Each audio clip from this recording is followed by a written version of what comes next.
ಗಳ ಕೆಲಸ ಏನಪ್ಪಾ ಅಂತಂದ್ರೆ ಸಾಹೇಬರು ನಮ್ಗೆ ಯಾವ ರೀತಿ ಸ್ಪಂದಿಸ್ತಾ ಇದ್ದಾರೆ, ನಾವು ಸಹ ಅವರಿಗೆ ಮತ್ತೆ ಈ ಒಂದು ನಾಡಿಗೆ, ಈ ಒಂದು ಸ್ಟೇಟ್ಗೆ, ರಾಜ್ಯಕ್ಕೆ ಉತ್ತಮ ಸಚಿವರಾಗೋದಕ್ಕೆ ಮತ್ತೆ ಮುಖ್ಯಮಂತ್ರಿ ಸ್ಥಾನ ಹೋಗೋದಕ್ಕೆ ನಾವುಗಳೆಲ್ಲ ಸಹಕರಿಸಬೇಕು ಅಂತ ನಾನು.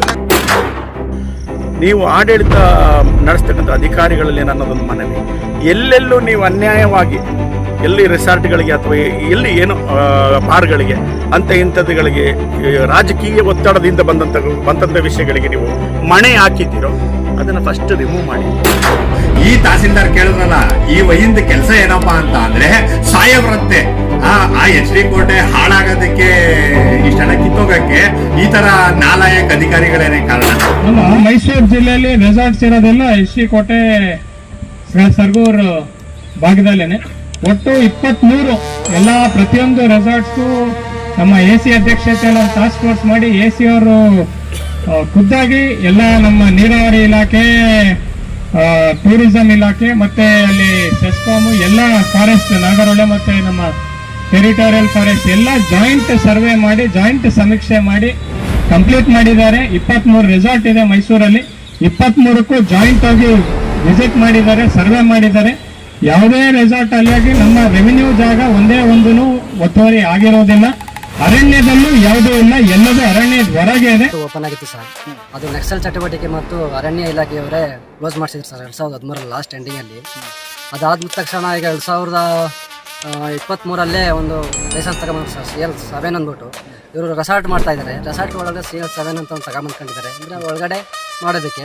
ಅದೇ CL7 ತಗೊಬಂದ್ಬಿಟ್ಟು ಇಲ್ಲಿ CL2 ಮಾಡ್ತೀನಿ ಅಂತ ನಮ್ಮ ಮನೆ ಮುಂದ್ಗಡೆ ಸರ್ ಮಾಡ್ತೀನಿ ಅಂತ ಮಾಡ್ತಿದ್ದಾರೆ. ಅವರು ರಾಜಕೀಯ ಬಲ ಇದೆ ಸರ್, ಅವ್ರಿಗೆ ರಾಜಕೀಯ ಬಲ ಮತ್ತೆ ಹಣ ಬಲ ಇದೆ, ಎಲ್ಲ ದೊಡ್ಡ ದೊಡ್ಡ ವ್ಯಕ್ತಿಗಳ ಕೆಲಸ ಏನಪ್ಪಾ ಅಂತಂದ್ರೆ ಸಾಹೇಬರು ನಮ್ಗೆ ಯಾವ ರೀತಿ ಸ್ಪಂದಿಸ್ತಾ ಇದ್ದಾರೆ, ನಾವು ಸಹ ಅವರಿಗೆ ಮತ್ತೆ ಈ ಒಂದು ನಾಡಿಗೆ, ಈ ಒಂದು ಸ್ಟೇಟ್ಗೆ, ರಾಜ್ಯಕ್ಕೆ ಉತ್ತಮ ಸಚಿವರಾಗೋದಕ್ಕೆ ಮತ್ತೆ ಮುಖ್ಯಮಂತ್ರಿ ಸ್ಥಾನ ಹೋಗೋದಕ್ಕೆ ನಾವುಗಳೆಲ್ಲ ಸಹಕರಿಸಬೇಕು ಅಂತ ನಾನು ನಮ್ಮಗಳ ಕೆಲಸ ಏನಪ್ಪಾ ಅಂತಂದ್ರೆ ಸಾಹೇಬರು ನಮ್ಗೆ ಯಾವ ರೀತಿ ಸ್ಪಂದಿಸ್ತಾ ಇದ್ದಾರೆ, ನಾವು ಸಹ ಅವರಿಗೆ ಮತ್ತೆ ಈ ಒಂದು ನಾಡಿಗೆ, ಈ ಒಂದು ಸ್ಟೇಟ್ಗೆ, ರಾಜ್ಯಕ್ಕೆ ಉತ್ತಮ ಸಚಿವರಾಗೋದಕ್ಕೆ ಮತ್ತೆ ಮುಖ್ಯಮಂತ್ರಿ ಸ್ಥಾನ ಹೋಗೋದಕ್ಕೆ ನಾವುಗಳೆಲ್ಲ ಸಹಕರಿಸಬೇಕು ಅಂತ ನಾನು ನೋಡ್ರಿ, ಎಕೋ ಸೆನ್ಸಿಟಿವ್ ಝೋನ್ ಮಾನಿಟರಿಂಗ್ ಕಮಿಟಿಯಿಂದ ಯಾವುದೇ ರೀತಿ ಪರ್ಮಿಷನ್ ಇಲ್ಲದೇನೆ ಈಗಲೂ ಕಟ್ಟಡ ಕಾಮಗಾರಿಗಳು ನಡೀತಾ ಇರೋದು. ಅದು ಇಲ್ಲಿ ಡಿಸ್ಟ್ರಿಕ್ಟ್ ಮಿನಿಸ್ಟರ್ ಅವರ ಸ್ನೇಹಿತರದಂತೆ. ಈ ತಹಸೀಲ್ದಾರ್ ಕೇಳಿದ್ರಲ್ಲ, ಈ ವಹಿಂದ ಕೆಲಸ ಏನಪ್ಪಾ ಅಂತ ಅಂದ್ರೆ ಸಾಹೇಬ್ರಂತೆ ಆ ಎಚ್ ಡಿ ಕೋಟೆ ಹಾಳಾಗೋದಕ್ಕೆ, ಇಷ್ಟೆಲ್ಲ ಕಿತ್ತೋಗಕ್ಕೆ ಈ ತರ ನಾಲಾಯಕ ಅಧಿಕಾರಿಗಳೇನೆ ಕಾರಣ. ಸಾಹೇಬ್ರಿಗೆ ಇವರು ಸಚಿವರು ಮಾಡ್ತಾರಂತೆ, ಮುಖ್ಯಮಂತ್ರಿ ಮಾಡ್ತಾರಂತೆ. ಅಲ್ಲಿ ಲೋಕಲ್ MLA ಇಂದನೇ ಇಷ್ಟೆಲ್ಲ ಭ್ರಷ್ಟಾಚಾರ, ಅಕ್ರಮಗಳು ನಡೆದಿರೋಂಥದ್ದು. ಆ ಮನುಷ್ಯನಿಗೆ MLA ಮಾಡಿರೋದು ಅಲ್ಲದೇನೆ ಚೀಫ್ ಮಿನಿಸ್ಟರ್ ಮಾಡ್ಬೇಕಂತೆ. ಇದು ತಹಸೀಲ್ದಾರ್ ಕೆಲಸ ಅಂತೆ. ಈ ತರ ಸಾಹೇಬ್ರು ಅಂತ ಬಕೆಟ್ ಹಿಡಿತಾವ್ರಲ್ಲ, ನಾಚಿಕೆ ಆಗಲ್ವಾ? ಈ ತರ ದಂಡಾಧಿಕಾರಿಗಳನ್ನ ಇಟ್ಕೊಂಡು ಎಚ್ ಡಿ ಕೋಟೆ ಜನಗಳು ಯಾವ ರೀತಿ ಅಭಿವೃದ್ಧಿ ಕಾಣಕ್ಕೆ ಸಾಧ್ಯ? ಇವರೆಲ್ಲ ಅಲ್ಲಿ MLA ಮನೆಗೆ, ಅವ್ರ ಮಿಸ್ಸಸ್ಗೆ, ಅವ್ರ ಮಕ್ಳುಗಳಿಗೆ ಜೀತ ಮಾಡ್ಕೊಂಡು ಅವರೇ ಹೊರತು ಇವ್ರು ಯಾವುದೇ ರೀತಿ ಸರ್ಕಾರಿ ಸೇವೆ ಮಾಡ್ತಾ ಇಲ್ಲ.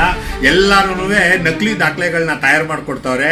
ರೆಸಾರ್ಟ್ ಅವ್ರು ಕೊಡುವಂಥ ಪುಡಿಗಾಸುಗಳಿಗೆ ಬಿದ್ದು ಈ ರೀತಿ ಎಲ್ಲ ಅಕ್ರಮ ಕಟ್ಟಡಗಳು ಕಾಮಗಾರಿ ನಡೀತಿದ್ರು ಸುಳ್ಳು ವರದಿ ಕೊಡುವಂಥದ್ದು. ರೀಜನಲ್ ಕಮಿಷನರ್ ಆಫೀಸ್ಗೆ ಸುಳ್ಳು ವರದಿ ಪ್ರಿಪೇರ್ ಮಾಡ್ತಾರೆ, ಲೋಕಾಯುಕ್ತರಿಗೆ ಸುಳ್ಳು ವರದಿ ಕೊಡ್ತಾರೆ, ಪೊಲೀಸ್ನವ್ರಿಗೆ ಸುಳ್ಳು ವರದಿ ಕೊಡ್ತಾರೆ, ಕಚೇರಿ ಕಡತಕ್ಕೆ ಸುಳ್ಳು ವರದಿಗಳು, ತಪ್ಪು ವರದಿಗಳನ್ನ ಹಾಕಂತಾರೆ. ನಾವು ಎಷ್ಟು ಅಂತ ಹೊಡೆದಾಟ ಮಾಡಬೇಕು? ಜನಗಳೆಲ್ಲ ರೊಚ್ಚಿಗೆದ್ದು ಇವರಿಗೆ ತೂಚಿ ಅಂತ ಉಗಿಯೋವರೆಗೂ ಇವ್ರಿಗೆ ಬುದ್ಧಿ ಬರಲ್ಲ. ಸಾಹೇಬ್ರಂತೆ ತಹಸೀಲ್ದಾರ್ ಕೆಲಸ ಏನಪ್ಪಾ ಅಂತ ಅಂದ್ರೆ ಈ ತರ ಸಾಹೇಬ್ರುಗಳಿಗೆ ಚೀಫ್ ಮಿನಿಸ್ಟರ್ ಮಾಡೋದು ತಹಸೀಲ್ದಾರ್ ಕೆಲಸ ಅಂತೆ. ಹೋಗಿ ರಾಜೀನಾಮೆ ಕೊಟ್ಬಿಟ್ಟು ಹೋದ್ರೆ ಇವ್ರ ಸಂಬಳಕ್ಕೆ ಇಬ್ಬಿಬ್ರು ಕೆಲ್ಸಕ್ಕೆ ಬರ್ತಾರೆ. ದಷ್ಟ ಪ್ರಾಮಾಣಿಕ ಅಧಿಕಾರಿಗಳೆಲ್ಲ ನಾನ್ ಎಕ್ಸಿಕ್ಯೂಟಿವ್ ಪೋಸ್ಟ್ಗಳಲ್ಲಿ ಕೂತವ್ರೆ. ಈ ತರ ಎಕ್ಸಿಕ್ಯೂಟಿವ್ ಪೋಸ್ಟು ಅತಿ ಸೂಕ್ಷ್ಮ ವಲಯಗಳಲ್ಲಿ ಕುಂತ್ಕೊಂಡ್ಬಿಟ್ಟು ಈ ತರ ಎಲ್ಲ ಆಟ ಆಡ್ತಾ ಇದ್ದೀರಾ ನೀವು. ನಾಚಿಕೆ ಆಗೋದಿಲ್ವಾ? ಎಲ್ಲ ಜನಗಳ ಬಳಿ ನೀವು ಕ್ಷಮೆ ಕೇಳಬೇಕು. ನಿಮ್ಮ ಕೆಲಸ MLAಗಳಿಗೆ ಚೀಫ್ ಮಿನಿಸ್ಟರ್ ಮಾಡೋದು ತಹಸೀಲ್ದಾರ್ ಕೆಲಸನ? ನಾಚಿಕೆ ಆಗೋದಿಲ್ವ ನಿಮ್ಗಳಿಗೆ? ಈ ಕೂಡಲೇ ನೀವು ರಾಜೀನಾಮೆ ಕೊಟ್ಬಿಟ್ಟು ಹೋಗ್ಬೇಕು. ಬರ್ರಿ ರಾಜಕೀಯಕ್ಕೆ ಬಂದು ನೀವು ಕಾಂಗ್ರೆಸ್ ಅವ್ರಿಗೋ, BJP ಅವ್ರಿಗೋ, JDS ಅವ್ರಿಗೋ ಕೆಲಸ ಮಾಡಿ. ಅಲ್ಲಿ ಪ್ರಾಕೃತಿಕವಾಗಿ ಶ್ರೀಮಂತವಾಗಿರೋ ಜಾಗದಲ್ಲಿ ತಹಸೀಲ್ದಾರ್ ಅಂತ ಕುತ್ಕೊಬಿಟ್ಟು ನಕಲಿ ದಾಖಲೆಗಳು ಮಾಡ್ಕೊಡೋದು, ಸುಳ್ಳು ದಾಖಲೆ ಮಾಡ್ಕೊಡೋದು, ರೆಸಾರ್ಟ್ನವ್ರಿಗೆ ಅನುಕೂಲ ಮಾಡ್ಕೊಳ್ಳೋದು, ರಾಜಕಾರಣಿಗಳಿಗೆ ಅನುಕೂಲ ಮಾಡ್ಕೊಡೋದು. ನೀವೊಬ್ರು ನಿವೃತ್ತ ಸೈನಿಕ ಅನ್ನೋ ಒಂದು ಹೆಮ್ಮೆ ಇತ್ತು. ಆ ಸೈನಿಕ ಹುದ್ದೆನ ಅಲಂಕರಿಸಿದವರು ನೀವು ಹೆಂಗಿರ್ಬೇಕ್ರಿ? ಈ ತರ ಎಲ್ಲ ಗುಲಾಮ್ಗಿರಿ ಕೆಲಸ ಮಾಡ್ಕೊಂಡು ಬಕೆಟ್ ಇಟ್ಕೊಂಡು ಸಾಹೇಬ್ರು ಅನ್ಕೊಂಡು ಇದ್ದೀರಾ. ಸೊ ನಿಮ್ಮ ಮಾಧ್ಯಮದ ಮುಖಾಂತರ ನಾನು ಆಗ್ರಹ ಮಾಡ್ತಾ ಇದ್ದೀನಿ, ಈ ಕೂಡಲೇ ಆ ತಹಸೀಲ್ದಾರು ಅನ್ಫಿಟ್ ಆ ಪೋಸ್ಟ್ಗೆ ಇದ್ದೀನಿ, ಆ ತಹಸೀಲ್ದಾರ್ ಕೆಲಸ ಚೀಫ್ ಮಿನಿಸ್ಟರ್ ಮಾಡ್ಸದಂತೆ. ಸೊ ರಾಜೀನಾಮೆ ಕೊಡಬೇಕು ಅಂತ ಹೇಳ್ಬಿಟ್ಟು ಈ ಮೂಲಕ ನಿಮ್ಮ ಮಾಧ್ಯಮದ ಮುಖಾಂತರ ಆಗ್ರಹ ಮಾಡ್ತಾ ಇದ್ದೀನಿ. ಒಂದು 6 ರೆಸಾರ್ಟ್ ಅಲ್ಲಿ ಸ್ವಲ್ಪ ನೀರಾವರಿಗೆ ಅಂತ ಏನ್ ಹಿಂದೆ ಭೂ ಸ್ವಾಧೀನ ಮಾಡ್ಕೊಂಡಿದ್ರು ಆಗ ಕಬಿನಿ ಡ್ಯಾಮ್ ಸಲುವಾಗಿ, ಒಂದು 6 ರೆಸಾರ್ಟ್ ಒತ್ತುವರಿ ಆಗಿರೋದು ನಮ್ಮ ಸರ್ವೆ ರಿಪೋರ್ಟ್ ಅಲ್ಲಿ ಬಂದಿದೆ. ತಕ್ಷಣ ನಮ್ಮಿಂದ ನೀರಾವರಿ ಇಲಾಖೆಗೆ ಸರ್ವೆ ರಿಪೋರ್ಟ್ ಬಂದ ತಕ್ಷಣ ಅದು 6 ರೆಸಾರ್ಟ್ಸ್ ಇಲ್ಲ, ಎಲ್ಲರೂ ವಿಡಿಯೋ ಮುಂದೆನೆ ಹೇಳ್ತಾ ಇದ್ದೀನಿ, 6 ತೆರವು ನಮ್ಮ ನೀರಾವರಿ ಇಲಾಖೆ ಮುಖಾಂತರ ಮಾಡೇ ಮಾಡ್ತೀವಿ ಅಂತ ಮತ್ತೊಮ್ಮೆ ತಮ್ಮೆಲ್ಲರಿಗೂ ಹೇಳ್ತಾ ಇದ್ದೇನೆ.